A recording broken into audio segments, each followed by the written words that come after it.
Well, tell me, mama, what's going on? Tell me, darling, what's going on? Welcome back, everybody. The Bacon and Egg Show, episode 81, 6/9/2022. Jay, what is going on? Actually, before we get kicked off, you have a new title to announce along with the show now. So you want to share your latest endeavor?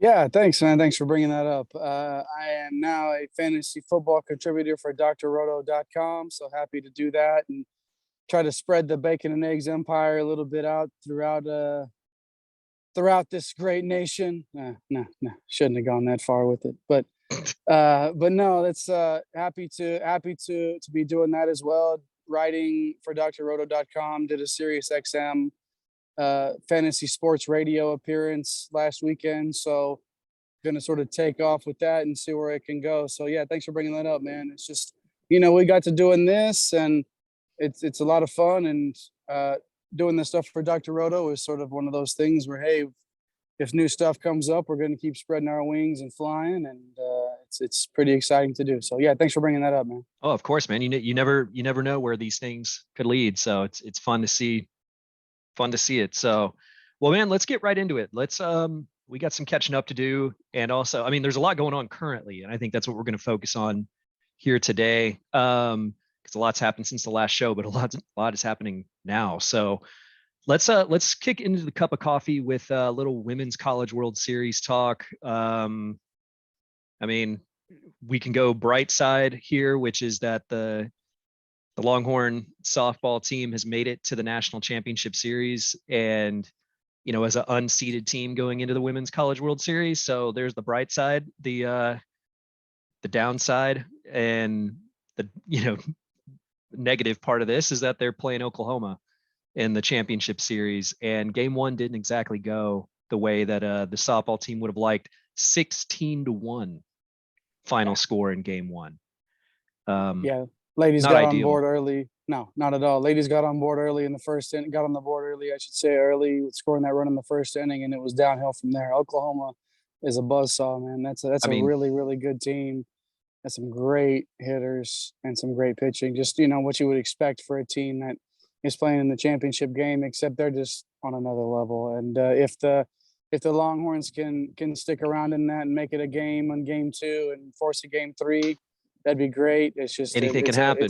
Yeah, it is. And they have beaten this Oklahoma team once before this season, which not many teams across the country can say that they did. But nobody's playing better right now, and throughout the entire season, no one's really played better than Oklahoma softball. So it's going to be it's a tough hill to climb, man. For sure. We'll see how that plays out. But yeah, force a game three and see what can happen. But let's move on a little bit. I don't think there's a ton of football news for us to hit on right now, minus more name, image, and likeness stuff. Quinn Ewers with his what do you get? Aston Martin. I think I saw that come down today. Yeah, Aston Martin. It looked like a burnt orange leather interior Aston Martin. I mean, hey, what can you say? I mean, Bijan Robinson probably feels a little, just that Lamborghini, a little slighted maybe. We'll see if he renegotiates that Lamborghini deal that he's got. But anyway, yeah. I don't know. Is there anything else in football like that's been going on? I know we're through spring practice. Obviously, we're into the summer.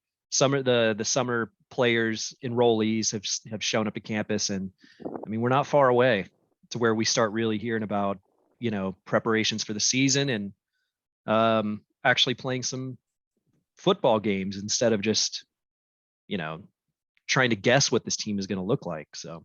Right. And we're getting close to that point now, or closer to that point now, I should say. And I guess really all I would say is that right now, if we're looking at 2023 recruiting, it's starting off a little slow there are a few commits, but they're all within that 150 to ranked between that 150 to 250 range. Really don't have those top 150 commits yet. but obviously Arch Watch is in full effect. As always. We have felt pretty confident about Arch Manning there for a little bit, and now we've gotten to the point to where Georgia is now feeling a lot more confident than they even were a couple of weeks ago. And I almost think that that's out of, if you're not feeling confident in this, if you're not putting your best foot forward, and like that's going to be your, like, Arch is your guy, then you're probably gonna push yourself out of that competition, because this is a generational guy, and you want to put forward that best impression possible. So other than that, though, man, not a lot going on in the football scene. Just trying to get ready for this season, trying to figure out who's going to rush the passer. Which we were talking with Longhorn Insider and Dr. Roto contributor Mike Holland in our group chat, and we were just discussing, like, okay, is anybody going to be able to even rush the passer, period? Overshown is going to be that guy, but is he going to be schemed to do it? And is anyone else going to step up on a team that last year was led by a guy that none of us forecasted to even be much of a contributor to the team, but ended up leading in Ben Davis, but ended up leading the team in 2.5 sacks, which is a pathetic number. And that, to me, is like finding who's going to rush the passer, how is this going to be schemed, and they've got a long way to go. So not a lot of other news coming out of that front from the football program, but just sort of trying to watch where this 2023 class develops, and obviously all eyes are on Arch. Certainly, yeah. Arch Watch will never stop. Well, unless, I guess once he commits, I guess it would. Yeah. But even then, with the portal and everything now, it'll never stop. So, right. Well, let's get into the main thing. Kind of wanted to focus on today, and that's the Sluggin Horns. We got a super regional that's starting tomorrow at Eastern Carolina or East Carolina. I don't know what the technical, term is. It Eastern Carolina? Is it East Carolina University? I think it's East Carolina, right? East Carolina University. East Carolina. Yeah. Who are the number 8 national seed. Therefore, that's why they're hosting the super regional against the number 9 national seed Longhorns. But let's get into this a little bit, because I was digging into some stats and to kind of compare the two teams. And for one, Vegas has Texas coming out of this series as the favorite. And looking at the stats, this is going to be a pretty interesting matchup. I'll just kind of go through a few of these head-to-head matchups here. Texas is 6th in the country in batting average at 317. ECU is 108th in the country in batting average. ERA, they couldn't be any, they're the exact same, both at 4.05 per game, which is good enough for 17th and 18th in the country for Texas and ECU. Hits, Texas is 4th in the country, ECU 35th. Home runs, Texas 6th, ECU 68th. On base percentage, Texas 16th in the country, ECU 188th. Runs, Texas 10th, ECU 78th. Whip, Texas 14th in the country, ECU 12th. And lastly, fielding percentage, Texas number 1 in the country, ECU 3rd. So I know stats they don't tell the entire story, but getting into those a little bit, this seems to me, if Texas is hitting the ball the way that they usually do, Texas will be fine. Is the way that I'm picking up on these numbers here. ECU, they seem to pitch well. They're good defensively, but they're not that much better pitching and defensively than Texas is.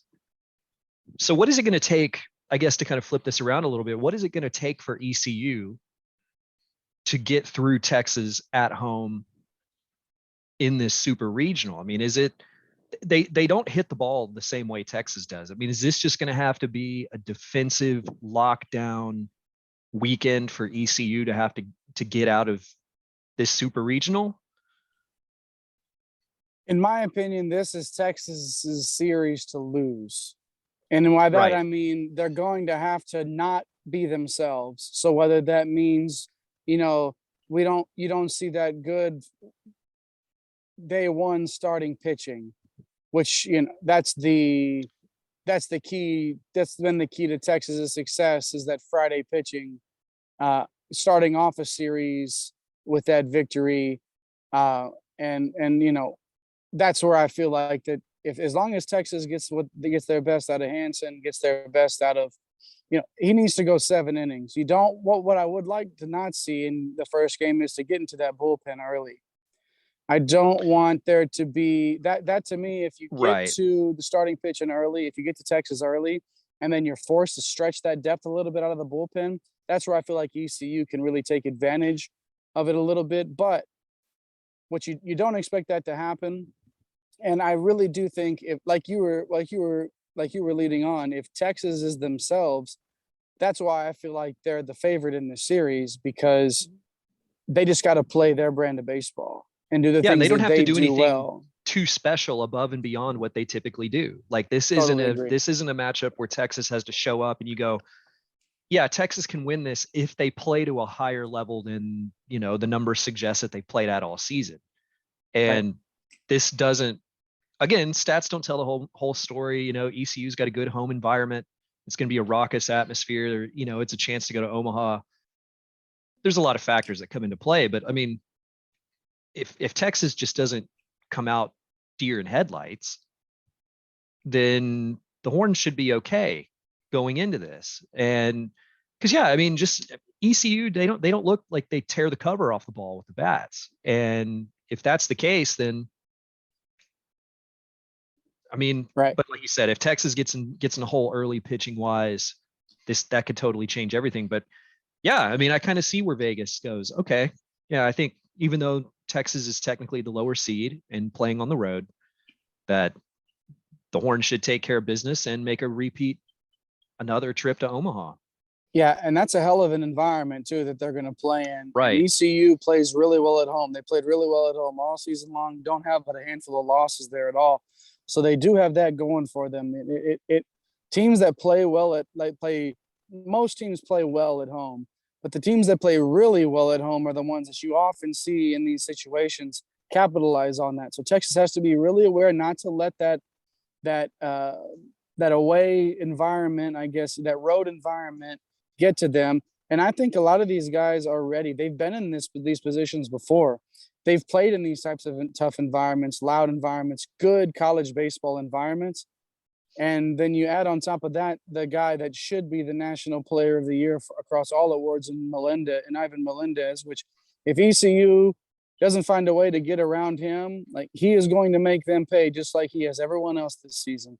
So Right. that's Exactly. another, but again, that just is a part of Texas doing what Texas has done throughout the season. Now, on this show, we've had conversations about, man, the hitting wasn't there for certain stretches, the pitching wasn't there at certain stretches, but it's there at the right time right now. They're playing some of their best baseball of the season here as you get into the super regional. Would it be nice to be hosting that super regional? Yeah. If they would have played better in the middle of the season for some of those They stretches, would be. they would be hosting that super regional. Absolutely. They're not. You can't deal with that now. You just got to go with what's in front of you. Going to ECU is going to be a tough environment to play in, but they're ready for it. And I fully anticipate Texas to advance out of this series and move on to the College World Series. Yeah, I think so too. I know ECU's been really hot here towards, you know, down the stretch, and that of course factors into, you know, their home environment and the, you know, just overall. And that's where I think the stats can be a little bit misleading in that, you know, you're looking at a full season picture where they've really been hot lately, and how much is that accounted for when looking at, you know, these total numbers. But yeah, this should be a fun one. I think we might actually have someone in the stadium, a friend of the show that has made their home in North Carolina and could be making their way. Actually, was attended the regional at ECU last weekend. Drove out for that game. Our good friend Brad of the show, he made his way out there and talked about the environment out at ECU, and going to try to make his way out there for the super regional this weekend. So maybe we'll get a little insider info on that atmosphere out there. But Excellent. yeah, I think it'll be interesting. Should be an entertaining series, but yeah. Anything else you want to add on the Sluggin Horns before we move on? No, it's been nice to watch and again, we've talked on this show about David Pierce's managing style and his ability to get the most out of his players at the right time. And you sort of see in that mid-season, I don't want to call it a slump, but they weren't playing their best baseball. For him to be able to get them to claw out of that and realize, hey, we're still a really good team and we can compete deep into this. And the way that college baseball is set up with the tournament, with the way that a regional is set up where you have 4 teams and you just got to get out of there. And then you beat one team and you're in the College World Series. So it's like it sets Right. up for teams that are well coached, that are disciplined, which is what you see out of Texas. You know, great, like you said, number 1 in fielding percentage in the country. They play disciplined baseball, and disciplined baseball is rewarded in these playoff type settings. And that's why I feel like we're going to see Texas advance. They're just too disciplined. They're like ECU's, like you said, they're white hot right now. But Texas just has to be Texas. They just have to be enough, Right. and they'll be fine. So yeah, I'm looking forward to catching the series. Absolutely. Well, man, let's talk about let's hit some Austin FC here a little bit. It's been an interesting couple, I got a few weeks now. We're in the middle of an international break. Yep. And you know, May is over. This team made it, you know, that brutal May stretch that we talked about. There were some ups and downs in there. I mean, the win at LAFC was notably a big one. The end of this May run with the loss at LA Galaxy 4-1, that complete just meltdown, was not the best way to end this run heading into the international break, but you couldn't have picked a better time for the international break to show up. And, you know, a nice long break. The team doesn't play an actual competitive game again until the 18th. And that's a road trip to Montreal, who's 3rd in the East and only 1 point back of Austin in the overall league standing. So a really good test on the road, you know, going east. Danny Pereira won't be available for that game as far as we know, just because of visa issues with his Venezuelan refugee status, which apparently they're trying to work that out legally and all those things. But there's a friendly this weekend against Pachuca, which should be a good test. The semifinalists, you know, in the Mexican League this year, after Atlas clinched the title a week or two ago, which, you know, could be an opportunity to see Cecilio Dominguez back on the pitch for Austin FC in a friendly. But what did you make of, I guess, we don't have to go into specifics necessarily about the May stretch, but how do you feel about where this club is right now, sitting on 24 points, 4th in the Western Conference, 6th overall in the league? That LA Galaxy meltdown was bad, and that was, you know, unfortunately the last time we have seen this team in live action. But how are you feeling about this team now at this juncture, at this nice long break in the season? Oh, you're on mute, Jay. Copy. Thank you. I feel like we've got, you know, we have a really good idea of what this team is, right? Like, we have a really good idea of what this team is. They show to be extremely disciplined when we're talking about disciplined teams. At times, they look like one of the more disciplined teams in the league. And at times, there's these breakdowns, these cracks in the armor that remind you that this is still a young franchise. This is still a head coach young in his head coaching career, to where you see, okay, maybe a more experienced team, maybe a more experienced head coach would be able to avoid some of this stuff. Our goal, not our goal, but when we were sort of setting expectations, would Austin FC get through the first the first few months of the season and still look like a contender? And for me, the answer is yes. They still look like that side that on any given day can go out and beat anybody else in the league, has the firepower, the star power to go out there and put it on somebody. And with the emergence of Owen Wolf getting a lot of run out there on the wing, creating chances, you know, he's charted his first career MLS assist last month. that's somebody else that is just going to add to that. And the more confident he gets, although he looks pretty confident and he looks like he fits in out there for a teenager, he looks like he belongs in this league, which is great to see. And it was really a matter of time before he or someone else got that shot to fill in on some of that stuff, because some of those guys, like an Ethan Finley, who has shown at times that he can create, that he can show that have that speed on the wing, but maybe hasn't been able to create those, get to the spot where, or get to the point where he's creating finishing opportunities for people, or at least not consistency. And what you do see out of Owen Wolf is consistency. I think that we are seeing a side Kerry that is ready to compete long term. Again, we discussed this. I think it was the last time we spoke on this show. Do we expect Austin FC to finish second in the league? Probably not, especially not after, sort of seeing some of the trials and tribulations that they've gone through. But they are a contender, and they're going to push, and they're going to be in the top 4 or 5, I feel like, for the rest of this season. How are you feeling about where this team is sitting right now? And do you sort of feel the same way that I do in terms of, like, in the long run, in the grand scheme of things, this is someone that, will hang around that top 4 or 5 or 6 in the league all season long? Yeah, I mean, I think setting that goal going into the season of being a playoff team was on the mark, and that's still the goal.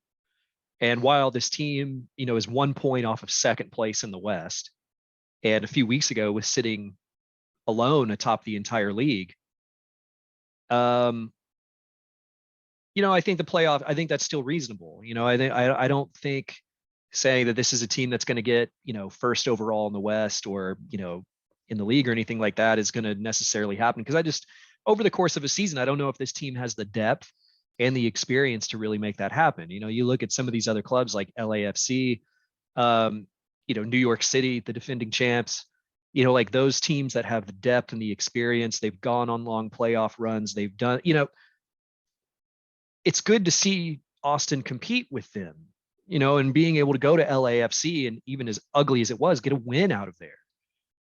Probably the most impressive win of, in the history of the club up to this point. Those are the building blocks on it. But I do think that, like, this expectation, going to the Galaxy and losing the way that they did, that was one of those growing pain things. They got outcoached. That was, Austin went up 1-0 in that game. Galaxy made substitutions, they made adjustments, and that was it. And those are things that Josh Wolf is going to learn from. I know we keep saying this every month. It's like, this is going to be another month where we find out a lot about what this team is made of. And as difficult as May was, June doesn't look any easier. I don't know where that music is coming from. Oh, it's my work computer. I thought that was just in my head, where I was just hearing. Yeah. Like, that's another story that's altogether. Just some background music there, but like this June is this month and into July is not going to be any easier for Austin. We mentioned the Montreal trip. That's, a team that's third in the East. And then probably the biggest home match of the season thus far, with FC Dallas coming to town on June 25th.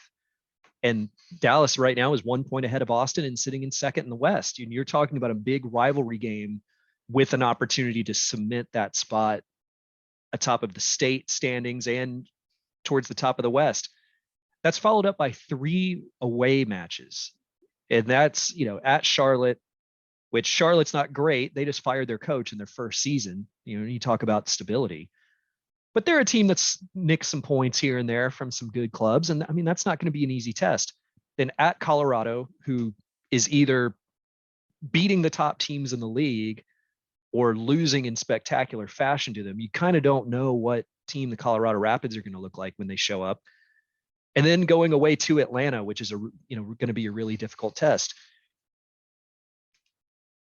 Those are 3 matches against, 3 of those are against Eastern Conference opponents, and 2 of those are against Western Conference teams that you're battling for playoff spots with. And, it's going to be really fascinating to see how this June and into July plays out as we start approaching, these halfway points of the season, and, where you can really start taking stock of, the table doesn't lie type stuff. And I think as of this point, the table doesn't lie. I think Austin is right about where they should be.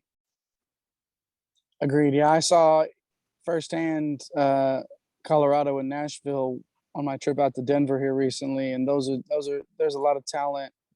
There is a lot of talent on both of those sides. Do you know if, aside from Pereira, because of the vaccination status, is there going to be anybody that you're aware of on Austin FC that won't be able to make that trip because of that? Because that was when you because of vaccination status. Aren't there rules about going back and forth across the border? Because I know in certain leagues that there are, like MLB, there are players that are missing series in Toronto and things like that because they're not able to travel across and travel back. And I don't know if MLS has the same deal going on. I don't know if that's a governmental thing, but Yeah. I hadn't heard anything about that. Like if Austin FC were going to have to miss but the reason that I asked that is because you brought up the depth on this team, and going Right. to a Montreal side that's playing really well. You got to have that depth there to make those substitutions, to be able to adjust, which is Wolf the best at that right now. He hasn't really shown it. There have been times where he's pushed the right buttons, and other times where we're sort of scratching our heads. But to be able to play with the full deck, I feel like will be super important. So that'll be something to follow up on in terms of if anybody's going to have to miss time or miss that trip because of, their vaccination status and things like that. Yeah, I don't believe so. I think as far as I know, last season's trip to Vancouver was, besides the Danny Pereira visa issue, no issues in terms of anything like vaccination status affecting any of the members of the squad. Now, obviously there are new players on this team that weren't on this squad last year. And so, but everything that I've heard, it should be a full, the full lineup of, whatever squad Josh Wolf goes with. But, which was one of the disappointing things from the Galaxy match was that Danny Pereira started and he should have gotten a yellow card intentionally because he's due one more yellow card and he's going to face a 1-game suspension. I know he had a red card a few matches ago, but that doesn't reset the yellow card accumulation. And so if he would have gotten a yellow card at LA Galaxy, he would have been suspended for the Montreal match, which he wouldn't have been able to travel for anyway. He won't play in that match now, so he'll be back in the lineup, I would imagine, against FC Dallas. But then you're looking at a situation where he then could potentially miss a game of importance after that. So, yeah, it's going to be interesting. I'm curious to see with the friendly this Saturday what Josh Wolf wants to do, because outside of Owen Wolf, who did national team duty with the under 19s, I believe. Right. No other player on this team has participated in international duty this week, which is, you want your players to get called up to the national team, but that's kind of nice to actually have them be able to rest and reset and not have the risk of injury and those things. I'm curious to see if what kind of lineup they go with Saturday in the friendly against Pachuca to kind of knock some rust off. And hopefully we see more of the academy players, kind of not like we did with Owen Wolf last season. Maybe we start to see Micah Burton and some of these, the under 17 players that have been tearing it up on all accounts, like maybe get an appearance with the senior squad. So it wouldn't hurt. And, even if it's a short appearance, get them 15, 20 minutes a run and allow them that exposure. It won't hurt. And it introduces those new players to the fans. It introduces those players to the environment of being on the big club and getting that experience against a really good, like you said, a Pachuca side that was obviously fared very well in the Mexican league. So for me, I feel like, again, we're going to see it is still a learning process. It is still a learning curve for this club. And even though we keep saying that, like you said, we're still learning a lot. And I do have a little more time, Kerry, today than I anticipated. So I wanted to ask you, I wanted to get your thoughts on the Cecilio Dominguez situation. We have, for those of you unaware, Cecilio Dominguez was suspended by MLS pending an investigation due to allegations of domestic violence. It came out that there were some allegations and some things that were against Cecilio Dominguez back in his home country before he was signed by Austin FC that Austin FC were not aware of. So what I wanted to ask you, Kerry, is where do you stand on that? Because, and I'm happy to share my opinion after, but where are you sort of on this situation? And because this is really the first test of this club. Yes. In terms of, how do I want to put this? From a controversial standpoint, Austin FC has done a pretty good job of avoiding things. So with this now being in the limelight and with the supporters groups really speaking out against Cecilio Dominguez, and a lot of people would prefer that he never step foot on the pitch again for Austin FC. How do you weigh in? Maybe it's not as much of a feeling, but where do you weigh in on this Cecilio Dominguez situation? Yeah, I mean, this has been a pretty interesting topic of debate, right? Like, and there's a lot of layers to this. I think in a perfect scenario, I mean, no, given the allegations and the information that's out there, I would prefer that he never play for the club again. It's pretty terrible stuff that he is this, and that's where there's, people saying this is like a one-time allegation. You can't kill a guy's career over an allegation, but this is a consistent pattern that's occurred, and the statistics, all these things back up, domestic violence and all these things. Like, it doesn't take a conviction to necessarily, to kind of look at somebody and go, okay, I see what this guy's all about. So my preference would be that he doesn't play for the club again. But there are like, I don't want to say like restrictions, but there's things that's preventing, Austin FC just can't cut the guy. Part of the situation with the MLS suspension was, while they did the investigation and, he was suspended, he was away from the team. And part of the collective bargaining agreement with the players union is that once they reach their conclusion on the investigation, the club can do no more further punishment, if you will. So Austin FC's hands are tied in a sense of what they want to do with the player. If Josh, and so let's say, Josh Wolf decides, maybe this has caused some disruption in the locker room. We understand how, supporters groups have stated their, stance on this. I don't want to bring him in to the team at this point. The transfer window opens up in July. Okay, maybe we keep him out of the team until July when we can figure out a way to trade his rights or something. But he can't do that because of those MLS, collective bargaining rules. In other leagues around the world, you can, send a player down to the under 23s to train and never have them around your main squad again, because there is no collective bargaining rule. There is nothing like that. And when the transfer window opens, you can send them on their way. But MLS doesn't operate that way. So whether supporters or whoever, like it or not, Dominguez is at this point has to be part of the squad. Whether that's on the bench, whether that's in training, whether that means playing in a friendly on Saturday, whether he comes on as a substitute in one of these games, he's going to be around in some form or fashion. And there has to be some nuance to that. Like, there has to, from a supporter's view, there has to be some nuance. I can sit here and talk about, like, yeah, just do away with the guy. Like, when you just sit him, don't play him, get to July. I think in all reality, he's underperformed as a designated player. I agree.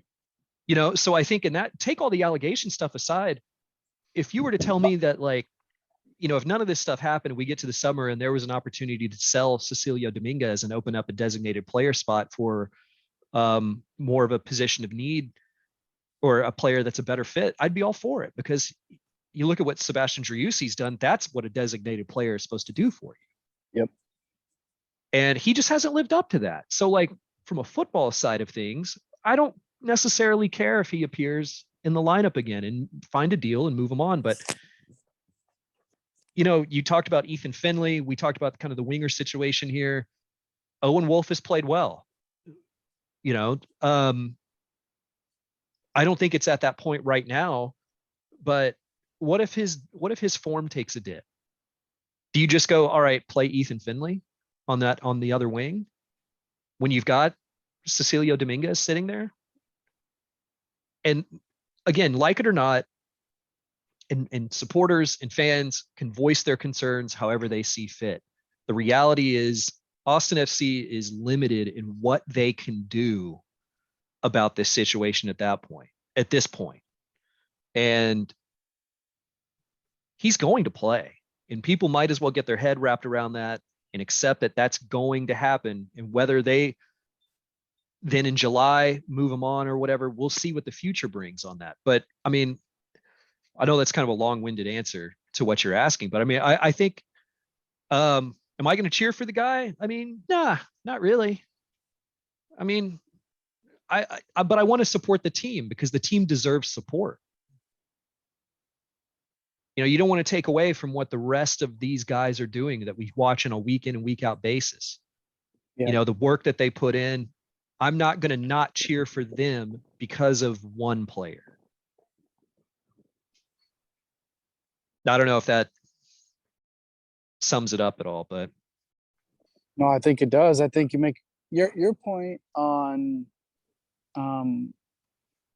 supporters of this club needing to wrap their heads around the fact that he's going to play is really where I was going to head with this, because it's going to happen.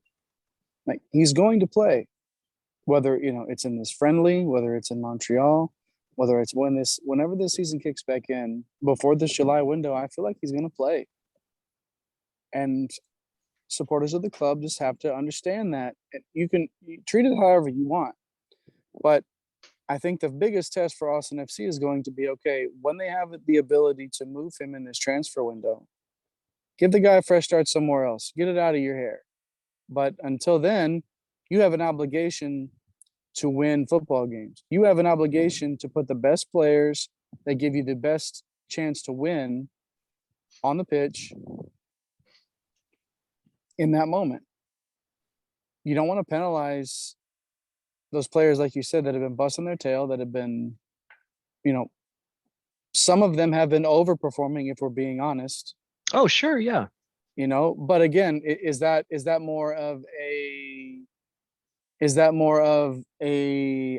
result of a culture that's been built, an overall culture in the club that puts people into positions to do that, to overachieve, to perform, to play over their heads, to be a part of a club that is known for that? Like, is that what do you want to be known as a club where guys come over and they play over their heads and they just, yeah, sure, it's great. Yeah, hey, we can take you and you're a middle of the road guy, and then you come to Austin FC, and because of the culture, because of the club, because of the locker room, because of the front office, because of all of the things that matter, whether or not support, it's not just getting on the pitch and playing. There's a lot of other things that matter that go into this. A lot of these players have played over their heads. Do you penalize those guys that are playing some of the best football of their careers right now because of something that, you probably should have done your due diligence on before you sign the guy? Right. Like, that to me is the first misstep. But now, how do you handle this in July in this transfer window? Exactly. You can make a lot right with the way that you handle this situation. Once this transfer window opens, you can make a lot of this right with a lot of your supporters. Exactly. Everybody's not going to buy into this. If he plays one more minute for the club, it's not going to be good enough for them. And I understand that. But like you were describing earlier, this is not a black and white situation. It's not. Or actually, I mean, for me, it's much more, okay, it's not like, okay, he did this, he's gone. That in terms of that being black and white, that's not the Right. case. But what is black and white is, like you mentioned earlier, the club cannot punish Cecilio Dominguez any further for what's come out and what happened before. Can't. They can't. It cannot happen. So if you're Josh Wolf, is Cecilio Dominguez, even if it's as a, as a substitute, as whatever it is he going to give you the best? Is he going to put your team, your club in the best position to win some of these games? Because of that lack of depth that we were discussing earlier, I think the answer is yes. So whether you move on from him in July or not, what you have right now in front of you is what's to be considered. Do I advocate for the behavior that Cecilio Dominguez has shown? Absolutely not. But we do have to understand, as supporters of this club, as people who take in this league, I hadn't been the biggest MLS guy before Austin FC came around, but I find I'm watching the ESPN Plus matches. I went to the Colorado Rapids Nashville match, and when we were in Denver, like I said, I'm taking in as much of this league as I can at this point. So it was it's one of those things where, as a supporter of something, there are some things that are going to be sour. Everything's not going to be perfect when you like something, and you, as a supporter, as a fan, however you want to call it, you have to sort of take the good with the bad.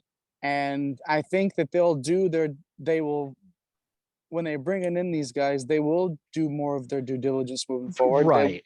Austin FC Right. will improve that, and as a club. And if you start to see this become a repeat thing, where guys come into Austin FC and then, oh man, Right. this came out about the past that we didn't know about. It's like, okay, like then you have an issue. Right.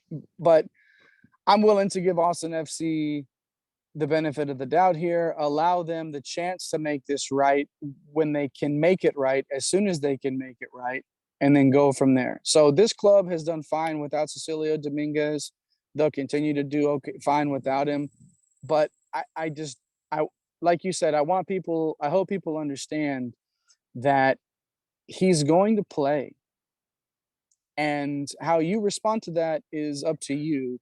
But I would request that you don't turn your back on the guys that are out there representing this club to their fullest potential, doing a lot of good things in the community, doing a lot of good things on the pitch, working hard in practice, taking care of business. Like, don't abandon those guys because of this particular situation. And I hope that Austin FC finds a way to make it right, and I think they will.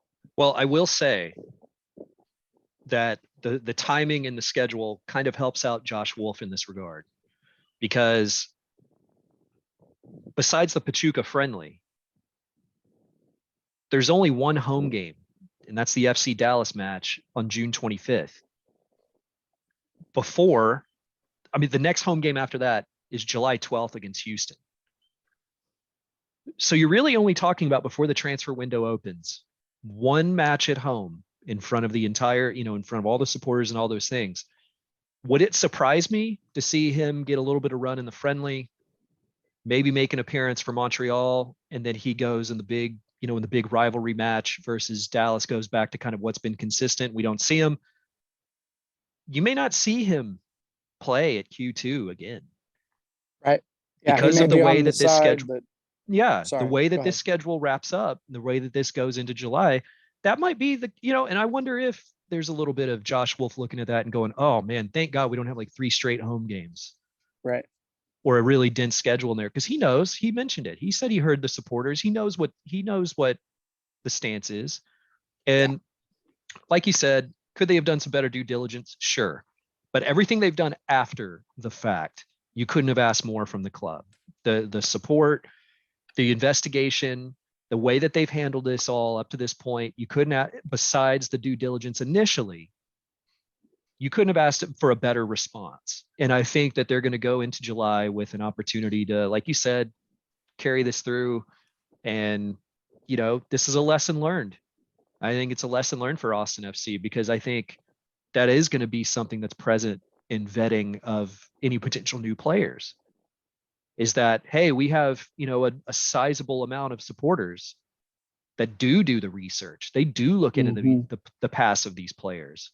They are invested in like the principles and the morals of the club. And it's a way of keeping them honest. And, that was the issue in Portland earlier this season, where the Timbers essentially covered up for a player. And that was a lesson learned, for Austin FC. And I think league wide is kind of like supporters around the country of these clubs they're not going to let this stuff go. No. They don't speak for the club, but they speak to the club. And it's a voice to the club. And I think, does everybody in the fan base agree with it? No. But I think it is a representative of, the fan base in general. And I think it, like it or not, it does, the club hears it. For sure. So we'll see. I mean, that's what this story's not finished yet. And that's where I think, a lot of people want to make it this like, this is how it ended. And this is what the ending of this is going to be. It's not over. Yep. There's still a lot left for this to play out, and a lot, but that's not exactly how things work right now. Yeah. In this world of instant gratification that we exactly live in, it's like we got to have it now. And it's like, well, you're not running this club. You may put your heart and soul into a lot of what they do, but allow the club to run how it needs to run. Let's have a conversation when this is truly wrapped up and see how we feel about it at that point. I do feel like they'll make the right moves. They have, like you said, they have so far. They've done everything that they've needed to do up to this point. Now let's see how this story concludes, and then we'll figure out, from there, okay, they did what they could do, because I think that's how we're going to look back at this, Kerry, is that we're going to look back at it and say the club did everything that they could do at each step along the way. They took care of business. Hopefully they learn from that mistake and we move on, and you have a club that's contending for a top 3 finish at the end of this season, which is what everybody hopes for. Obviously, feel really good about the playoffs right now, about making the playoffs right now at this point. The West is pretty deep, but you gotta think that Austin's chances of, unless there's this complete collapse or some injuries or something crazy happens, that Austin will be there come playoff time. And that's really what all you can hope for. And you hope, as a supporter of the club, that in addition to that on the field's success, that you see the small victories when it comes to the way that the franchise is run and learning from those mistakes. And I think we'll see it. Absolutely. We'll see how things play out here over the next few weeks as we get close to July. So. Yep, for sure. Well, man, I think we got to call it there. All right. Good show. Good to get back at it. Yeah. Let's see how this super regional goes this weekend, and should be fun. But Welcome man, Horns, this is good baby. stuff. Let's get to it again here soon. Sounds good, man. Good show, everybody. Thanks for watching. We appreciate y'all. We'll catch you next time. We're cool. Sounds good. See ya. Peace. ATX representing. Fatal, baby. Falling on 6 on a Saturday. Can the drip and swing